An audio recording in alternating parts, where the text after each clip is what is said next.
Have you ever stopped to really think about what it feels like to live into your 80s? Not the polite cliches about aging gracefully or the easy answers people throw around, but the real, unfiltered experience. The quiet shifts that happen inside you as the years add up. It's not always dramatic, but it's there. A stillness, a slower rhythm, a deeper way of seeing the world. Sometimes it feels like a hollow echo, like something you can't quite reach anymore. And if no one prepares you for it, these changes can catch you off guard, like a tide pulling at your feet when you least expect it. That's what this video is about. I want to share with you 5 hard truths about life after 80. Not to scare you, but to honor the journey you're on. Whether you're already there or approaching this milestone, knowing what's coming can give you more peace, more courage, and maybe even a new kind of joy. So let's take this journey together and explore what it really means to grow older in today's world. If you are not subscribed, subscribe and activate the notification bell so you don't miss any videos. If you like the topic of this video, please comment 1. If you don't, please comment 0 to let me know how I can improve and make better videos for you. Now, let's begin. Truth 1. Friendships fade faster than you expect. When you're young or even just a bit past middle age, no one tells you how quietly, how steadily, friendships begin to thin out as the years roll by. We grow up hearing that the golden years are filled with lifelong friends, shared memories, and laughter over coffee, as if those bonds are permanent fixtures in our lives. But there's a truth that creeps in so softly, most people don't see it coming. Friendships fade, often faster than you ever imagined. I remember, in my younger days, how easy it all was. Your phone would ring with invitations to barbecues or potlucks. Neighbors would knock on your door just to chat, and you always knew whose birthday was coming up. Even when life got busy with work and family, there was still a sense of belonging. You could drop in on an old friend without warning, or spend an afternoon reminiscing about high school pranks, old teachers, and who had the best car. There was a kind of comfort in knowing your circle was always there, a familiar backdrop to your days. But as the years go by and you cross into your 70s and beyond, the circle starts to shrink. Sometimes it happens slowly. An old friend moves away to be closer to their children, another spends more time traveling to see the grandkids, someone else takes up golf in Florida, and suddenly, you're not in their routine anymore.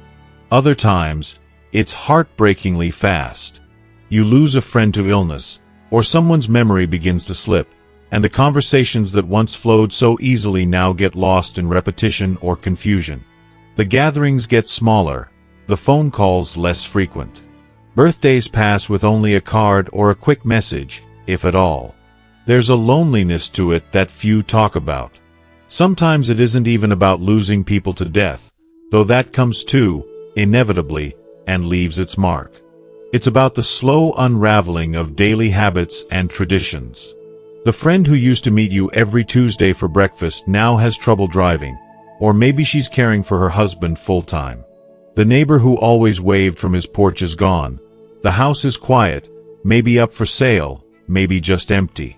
You catch yourself waiting for calls that don't come, looking out the window at driveways that never fill up with familiar cars. It isn't that you're forgotten. Far from it. It's just that everyone is dealing with their battles, their aging, their own shrinking worlds. The reality is that as we get older, life becomes smaller for everyone.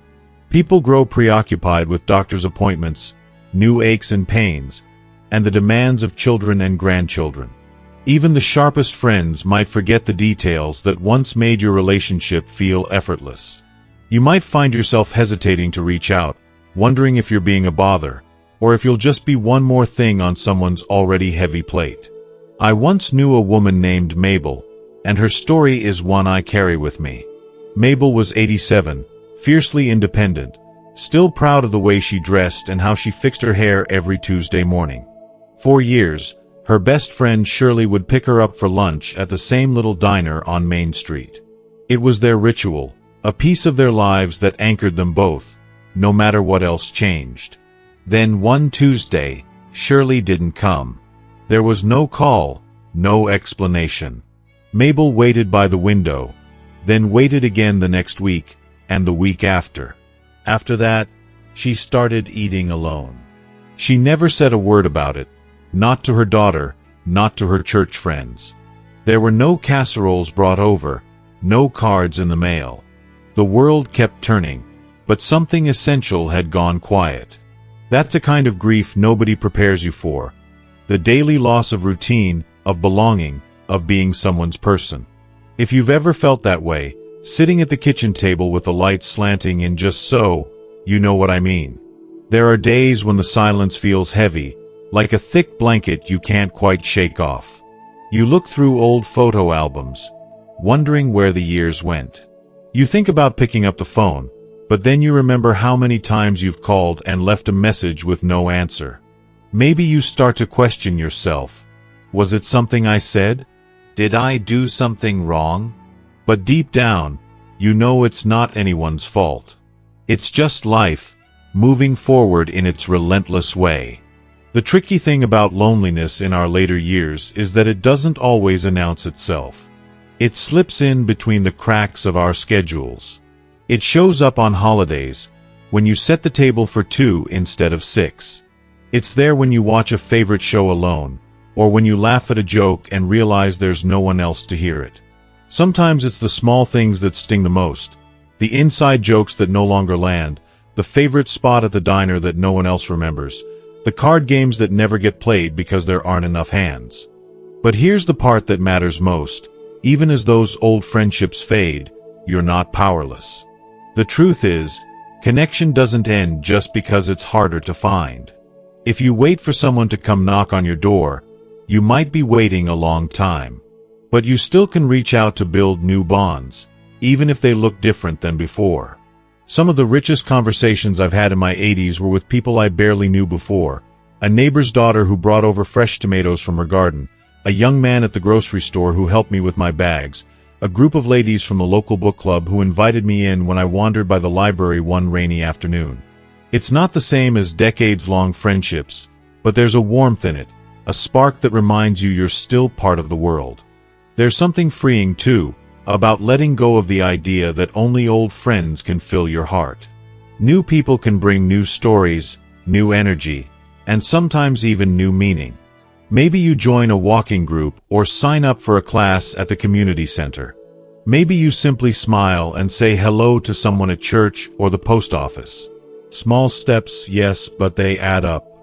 Every new hello is a door that opens, even if just a little. And if you're feeling unsure or self-conscious, remember that you're not alone in that, either. Everyone your age is feeling it, whether they admit it or not. The world is full of people hungering for connection, wishing someone else would make the first move. Sometimes all it takes is one person willing to reach out. You can be that person. You don't have to pretend the loss isn't real. You don't have to hide the ache that comes with missing someone you once saw every week. But you also don't have to let loneliness win. There's still so much life left to share, and so many people waiting for a kind word, a listening ear, or a gentle presence. Maybe your new circle isn't as big as it once was, but it can still be strong. Sometimes, as we get older, we trade quantity for quality. The friends who remain, and the new ones you meet, can be a lifeline, a reminder that you matter, that your story isn't finished, and that belonging is something you can choose again and again, no matter your age. So the next time you catch yourself glancing at the empty chair across the table, or scrolling through a list of numbers you haven't called in years, try not to see only what's missing. Look for what's still possible. The world hasn't moved on without you. It's simply waiting for you to step back in whatever way you can. This, I've learned, is the first hard truth of life after 80. Friendships may fade, but your need for connection, and your ability to create it, never truly goes away. Truth 2. The body speaks loudly. If you are still watching this video and find these lessons useful, please comment 1 below to let me know that you are still here with me. There's a saying that as we get older, our bodies become our greatest teachers. But what nobody quite prepares you for is just how loudly those lessons will be delivered. You might remember hearing friends or family talk about a few aches and pains, as they got on in years, brushing off the complaints as just part of life. Maybe you used to laugh about forgetting where you put your keys, or joke about the old knee acting up again after a long walk. Back then, it was easy to believe you'd always bounce back, that you'd always recover after a rough night's sleep or a twisted ankle. But as the decades stack up and you pass 80 candles on your birthday cake, your body begins to speak up in ways that are impossible to ignore. For most of your life, you probably took for granted that you'd wake up and go about your day. The simple act of standing up from bed, making coffee, or bending over to tie your shoes was just that. Simple. Maybe there were little reminders now and then, a sore back after a weekend gardening marathon, a stubborn cold that lingered longer than you wanted. But you trusted your body to heal, to be resilient, to get you through. It's not until you're much older that the smallest changes take on a new significance. Now, a restless night doesn't just mean you're a little groggy at breakfast. It can throw off your whole week. You wake up and realize your legs feel stiff, your hands a bit unsteady, your balance not quite what it used to be. A pain in your knee after an afternoon of weeding isn't just a nuisance, it's a warning. It means you might have to rest for days, missing out on plans or relying on someone else for help. Even the sniffles, which you once shrugged off, can spiral into a chest infection or a trip to the doctor. Suddenly, every decision, what shoes to wear, whether to climb the stairs, how much to lift at the grocery store, carries a weight it never did before. There's a vulnerability in this that's hard to put into words. It's not just about what you can or cannot do. It's about learning to listen to a body that has its schedule, its own needs, and its limits. The frustration can build up, especially if you've always been independent, always the one people counted on for energy and enthusiasm. Now you have to pace yourself, take breaks, and pay closer attention to the signals your body sends. It's easy to feel betrayed, to wonder why things can't just be the way they used to be. I think of my friend Harold, who used to coach Little League baseball in our town. He was always on the move, the kind of guy who'd jump up to help you move a couch or clear snow off your driveway, no questions asked. Even into his 70s, Harold was spry, laughing about the creaks and groans he picked up along the way. But after turning 83, things shifted. He took a fall on his front porch one autumn afternoon, a quick stumble, nothing too dramatic. He didn't break any bones, but the bruise was deep and slow to heal. That was the first time he paused before getting up from a chair, the first time he looked at the steps outside and thought twice. "I used to bounce," Harold told me one day, sitting in his kitchen with an ice pack on his knee. "At 60, I'd fall and spring right back. At 70, I'd limp a little, but I could joke about it. Now, at 80-something, I've learned to stop and think before I move. It's not giving up, it's just being smart." It's a lesson that takes time to accept. You start to realize that every part of your routine needs to be approached with a little more patience, a little more care. Maybe you find yourself needing to sit down more often or take a nap in the afternoon. You walk more slowly, double-check the lock on the door, and keep a closer eye on the weather. Even a rainy day can mean a higher risk of slipping and falling, and the fear of injury lingers in the back of your mind. Sometimes, the biggest adjustment isn't physical, it's emotional. You might feel embarrassed to use a cane or a walker for the first time, worried about what people will think. There's a pride that comes from doing things for yourself, and letting go of that pride can feel like admitting defeat. But what I've learned, and what so many older friends have shared, is that adapting to your body's needs is a kind of strength, not a weakness. It takes courage to say, "I need to move a little slower now." It takes wisdom to know that giving your body the rest it needs isn't the end of independence. It's a way to preserve it. There are days when the changes are subtle, a little more stiffness in the morning, a little less energy by evening. Other times, the changes are hard to ignore. A surgery, a new diagnosis, the sudden loss of strength in your hands. These moments can shake your confidence. You might question whether it's safe to live alone, whether you can keep up with the activities you love, and whether you'll ever feel normal again. But I've seen time and again how resilient we can be. Maybe you stop running marathons, but you start taking gentle walks around the neighborhood. You learn to stretch in the mornings, to eat foods that support your health, to drink more water, and take your medications on time. The old days of powering through discomfort are gone, but in their place comes a quieter, more intentional way of living. You learn to celebrate small victories, a pain-free morning, a good night's sleep, a walk around the block on a sunny day. One of the most surprising parts of this journey is how your relationship with your body changes. In youth, we treat our bodies almost like machines, something to push, challenge, even ignore when it suits us. But after 80, your body demands respect. It asks for gentleness, for patience, for gratitude for all it's carried you through.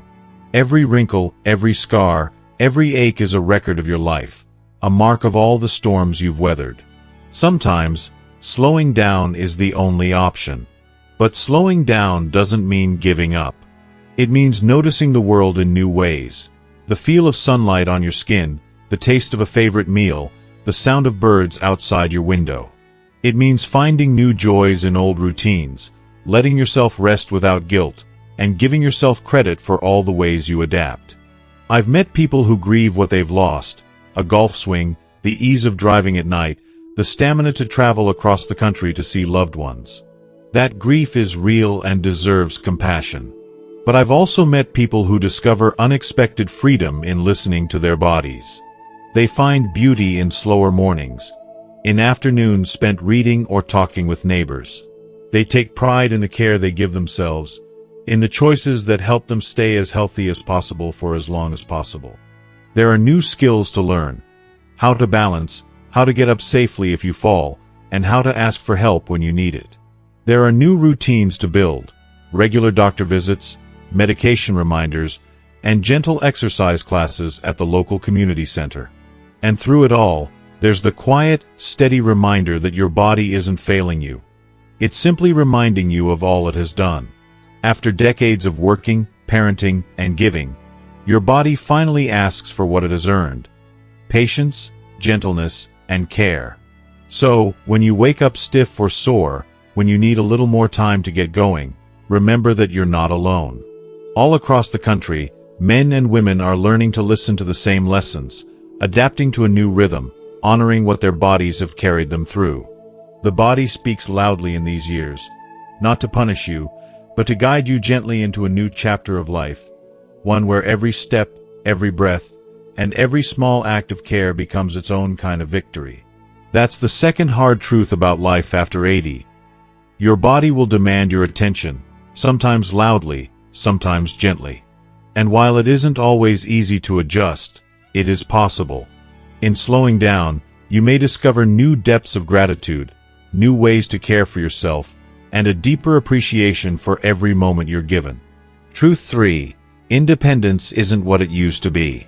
One of the hardest realities to accept as we move into our later years is how much our sense of independence changes. For most of our lives, independence is a badge of honor. It's the thrill of getting your first apartment, the satisfaction of earning your own living, the quiet pride of managing a household, raising kids, driving where you want, and making decisions for yourself. In America, perhaps more than anywhere else, we grow up with this deeply ingrained value. Stand on your own 2 feet, don't be a burden, figure things out for yourself. We carry that independence through the years, and it becomes so much a part of who we are, it's hard to imagine life any other way. But time, as it does, brings changes none of us can bargain with. At first, the signs are subtle: a little hesitation when going down the stairs, taking an extra second to double-check the oven, feeling just a bit uneasy carrying groceries from the car. Maybe you start using reading glasses more, or you find yourself struggling to open a stubborn jar, but you brush it off. Just getting older, you joke, and carry on. You might forget where you put your keys more often or need to write things down. It feels like nothing at first, just minor annoyances, bumps on the road. Then one day, something shifts.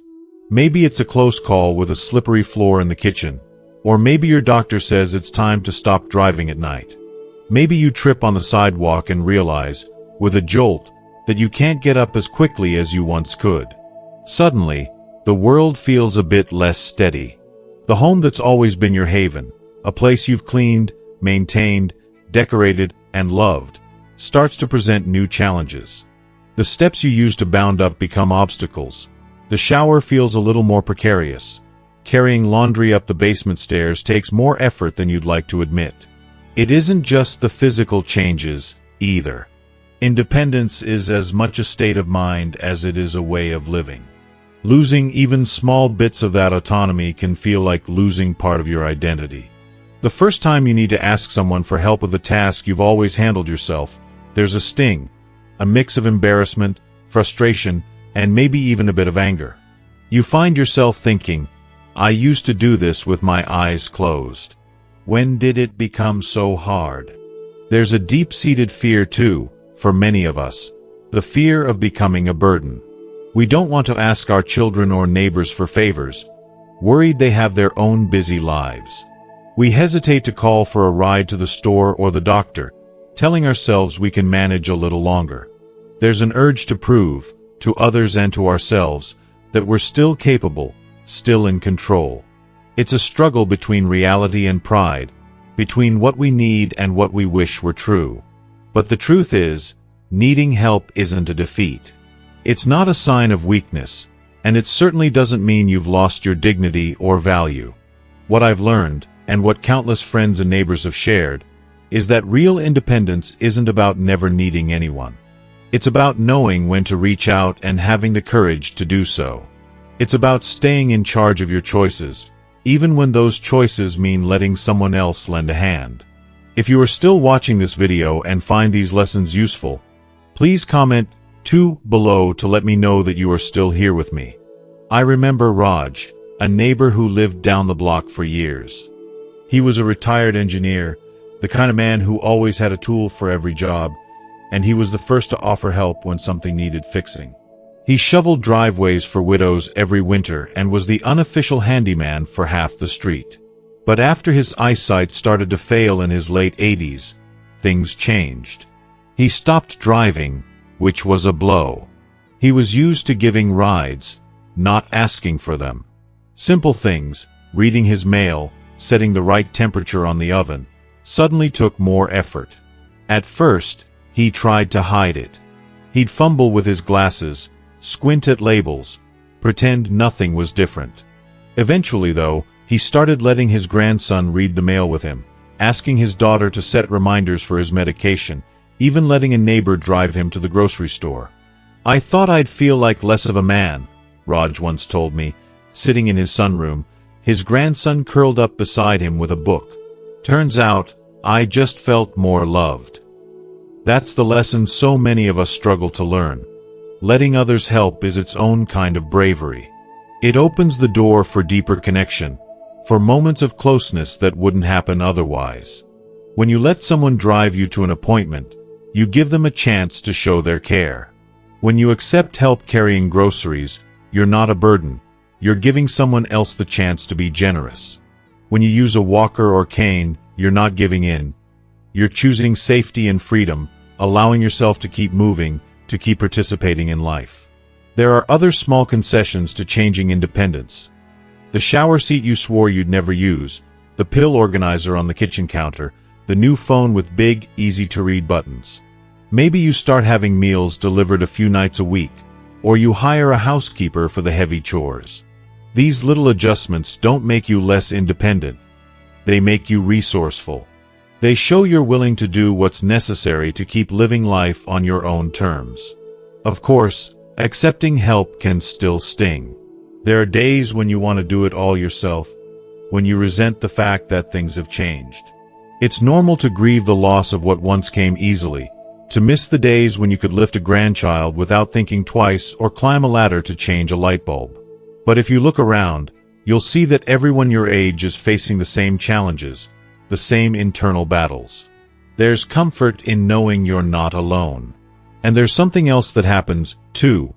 As you learn to accept help with grace, you become a model for those around you. You show your children and grandchildren that asking for support is not shameful, but wise. You teach them that independence isn't all or nothing, but a spectrum that shifts as life unfolds. You demonstrate the strength it takes to adapt, to adjust, to keep moving forward even when the path looks different than you expected. It's also true that with every change, there's an opportunity to find new kinds of independence. Maybe you can't drive at night, but you learn to enjoy quiet evenings at home, reading or calling an old friend. Maybe you can't do heavy yard work, but you plant herbs in pots by the window. Maybe you walk a little slower, but you notice the flowers blooming along the sidewalk, the birds nesting in your neighbor's tree. You find ways to keep choosing, to keep deciding for yourself what matters and what brings you joy. Independence, in the end, is about honoring your life, your needs, and your dignity. It's about giving yourself permission to live safely, to receive care, and to share your life with others. It's about letting love in, even when it arrives as a steadying arm or a hand at your elbow. The truth is, we were never meant to carry everything alone. Not in childhood, not in old age, not ever. Community, connection, and support are not signs of failure, but of living well. So if you're finding that independence isn't what it used to be, know that you're not losing yourself. You're simply writing a new chapter, one with room for kindness, for patience, for letting others love you as you have loved them. In doing so, you honor both the person you have always been and the wisdom that comes from a life fully lived. Truth 4. Society starts to look past you. There's a quiet shift that happens as the years add up, a change so subtle you might not even notice it at first, but eventually, it's impossible to ignore. You step into a store or sit down at a family gathering, and suddenly, you realize people aren't really looking at you anymore. The cashier smiles politely but directs her questions to the younger person beside you. The doctor glances at your adult child as he explains your symptoms. Your opinions at dinner are brushed aside or met with a kind, but dismissive, "That's sweet." It can sting, not in an obvious way, but in the slow, persistent erosion of your place in the world. This is the reality for so many of us after 80. Society starts to look past you, as if you've become invisible in your own life. For most of your life, your presence carried weight. You were the parent who made decisions, the worker whose efforts built a family and a home, the friend who always had a story or a solution. You knew where you belonged and felt the satisfaction of being seen, heard, and needed. But somewhere along the line, maybe when your hair turned gray, or when your stride slowed just a little, things began to change. The world, which once met your gaze with respect or curiosity, now sometimes barely registers you at all. It's a strange thing to feel unseen in a country that values productivity, speed, and youth. You find yourself repeating things, just to be heard. At the pharmacy, you answer the questions, but the tech looks at your daughter for confirmation. At family reunions, your stories are cut short by someone eager to share their own. In waiting rooms, at the bank, at the coffee shop, people seem to look right through you, as if your age makes you less real, less relevant. Irene, a friend from my church, told me once about standing in line at the grocery store, clutching her list and coupons. She was 85 and still sharp as ever. She'd lived through 5 wars, raised 4 children, and buried 2 husbands. Yet that day, as she waited to check out, the young cashier barely acknowledged her. Instead, she struck up a lively conversation with a teenage bagger and barely made eye contact with Irene, mumbling a half-hearted, "Have a nice day," as she handed over the receipt. "I felt like a ghost," Irene said, with a laugh that was half sadness, half defiance. "Like I'd disappeared, even though I was standing right there." It isn't always malice or cruelty. Often, it's simply the pace of life, the distraction of technology, the unspoken assumptions that come with age. Younger folks are taught, sometimes unconsciously, that old age means fragility, forgetfulness, irrelevance. They mean no harm, but the result is the same. You are passed over, your stories are set aside, your experience discounted. You become, in their eyes, an afterthought.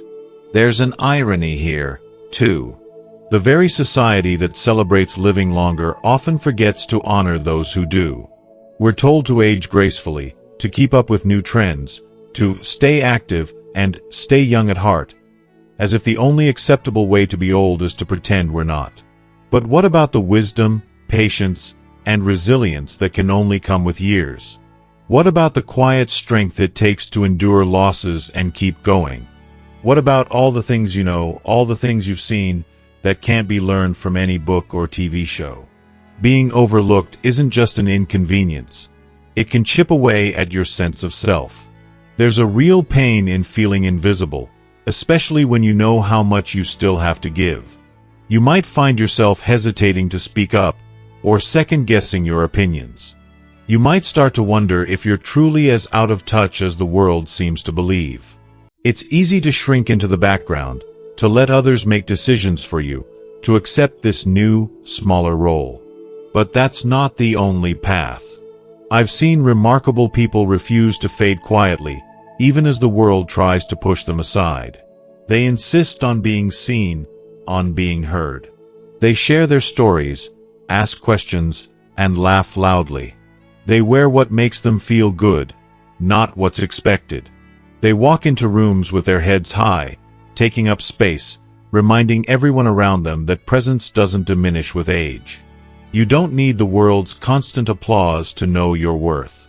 You've earned your place through decades of living, loving, and learning. The challenge is to hold on to that truth, even when others forget it. The world might look past you, but you can choose to look straight back, to assert yourself, to participate fully in every moment. There are small acts of resistance that matter more than you think. When you speak up in a conversation, even if your voice trembles, even if others talk over you, you are claiming your space. When you ask for help, not as a sign of weakness but as a statement of dignity, you remind people that your needs and preferences matter.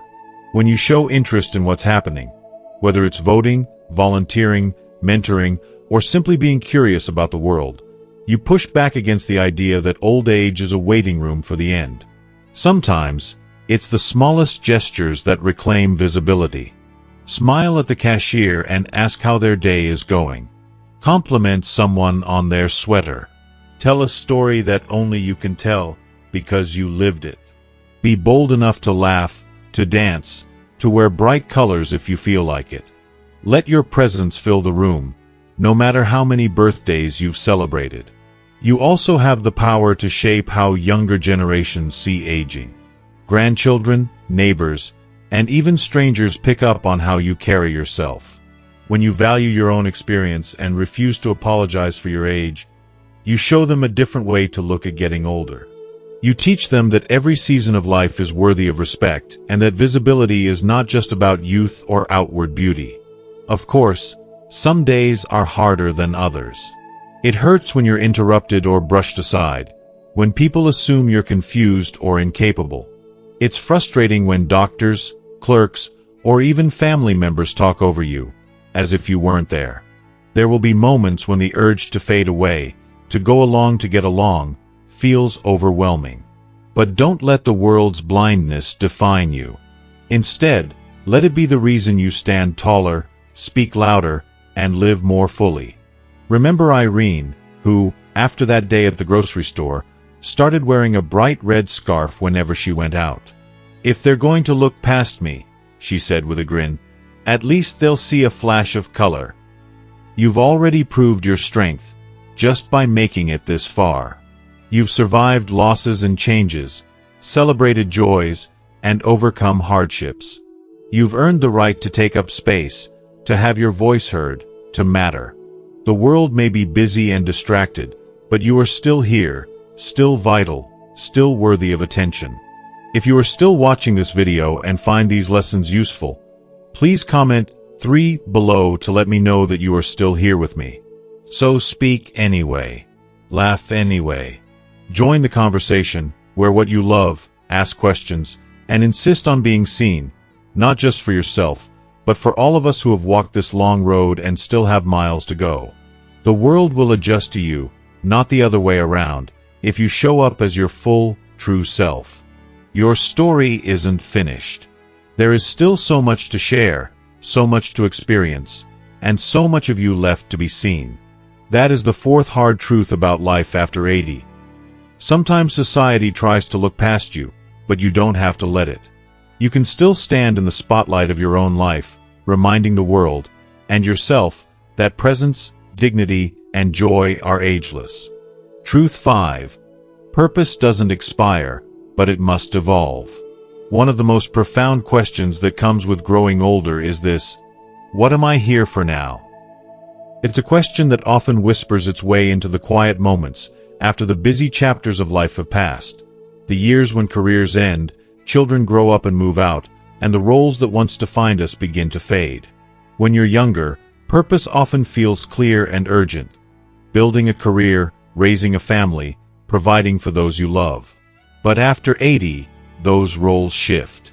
They don't disappear entirely, but they evolve, and with that evolution comes a new kind of purpose. One that isn't about doing more, but about being more. For many, the transition can be disorienting. The daily rhythms that once gave structure, work meetings, school events, errands, social obligations, slow down or vanish. You might find yourself sitting in a quiet house, the echoes of children's laughter replaced by stillness. The things you once measured yourself by, your job title, your achievements, your productivity, no longer hold the same weight. It's natural to wonder if your life still matters as much, if you still have a role to play in a world that seems to move faster and further away. But here's the beautiful truth I've discovered. Purpose doesn't expire. It doesn't have an age limit or an expiration date. It simply changes shape. After 80, purpose often reveals itself in quieter, deeper ways, through presence, patience, and the sharing of wisdom earned over a lifetime. It's not about grand gestures or big accomplishments. It's about the small moments that ripple outward, touching lives in ways you might never fully see. I think of Eliza, a woman I met a few years ago who was in her 90s. Eliza had once been a baker, a community volunteer, and a devoted mother. But in her later years, she no longer baked for the church bake sales or volunteered as actively as she once did. Instead, every Thursday afternoon, she made a pot of tea and welcomed anyone who walked through her door. It could be a neighbor stopping by for a chat, a caregiver taking a break, or a family member in need of a listening ear. She gave them her full attention, her warmth, and her stories. "That's my purpose now," she told me with a smile. "It's not what I used to do, but it matters just the same." That presence, that offering of time and heart, is a powerful gift. It's something only age and experience can teach, a patience for the world's pace, a willingness to listen deeply, and an understanding that sometimes being there is more important than doing anything else. Purpose becomes less about achievement and more about connection. It's about offering your life as a quiet beacon in a busy, often noisy world. Of course, finding this evolved purpose can take time. It requires letting go of old expectations and opening yourself to new possibilities. Maybe you don't volunteer at the same pace, but you mentor a younger person. Maybe you don't travel as far, but you write letters or record stories for your family. Maybe you don't host big family dinners, but you make time for phone calls or video chats that brighten someone's day. These acts might seem small, but they carry immense meaning. Sometimes, purpose is found in embracing your own needs and well-being.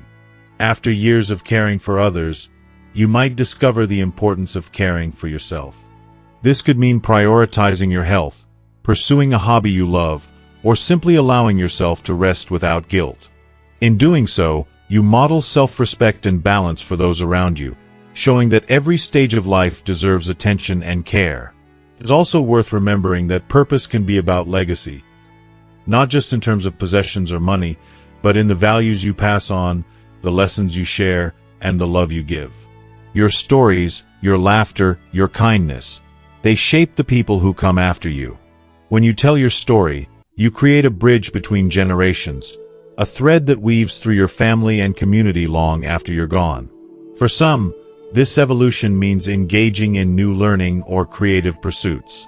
Many find joy in painting, writing, gardening, or volunteering in new ways that fit their energy and abilities. These activities aren't just hobbies. They're expressions of a life still growing, still contributing, still vibrant. The transition to this new purpose isn't always smooth.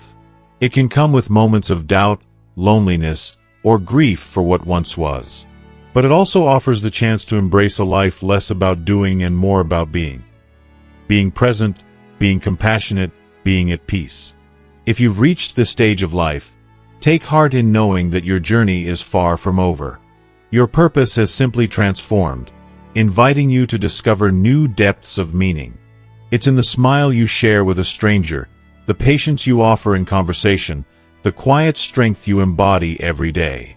It's in the legacy of love you continue to build, not through grand acts, but through consistent, heartfelt presence. So, as you reflect on what your life means now, remember this. Purpose doesn't expire, it evolves. It grows with you, shifts with your needs and gifts, and remains a guiding light. Quiet, steady, and profoundly meaningful, no matter how many candles are on your cake. As we come to the close of this journey through the realities of life after 80, I hope these stories and truths have resonated with you. Growing older isn't always what we expect. There are moments of loss, of change, and yes, sometimes of loneliness. But there is also strength, resilience, and a new kind of grace that comes from embracing life as it unfolds. If you've found comfort or clarity in hearing these experiences, know that you are not alone, and that your story still matters deeply. Aging is not the end of the road, but a chapter rich with wisdom, connection, and purpose that simply evolves over time. Whether it's finding new friendships, honoring your body's needs, accepting help without shame, asserting your presence in a world that may overlook you, or discovering fresh meaning in everyday moments, each step is part of a meaningful journey. If any of these truths spoke to you, or if you have your own experiences to share, I invite you to leave a comment below. What has been your biggest lesson about aging? What helps you live with courage and joy as the years go by? Sharing your story can inspire and comfort others who might be feeling the same way. And if this video brought you value, please take a moment to like it, share it with someone you care about, and subscribe to our channel. We're here to walk this path with you, offering stories, support, and hope for every stage of life. Thank you for being part of this community, and I look forward to seeing you in the next video.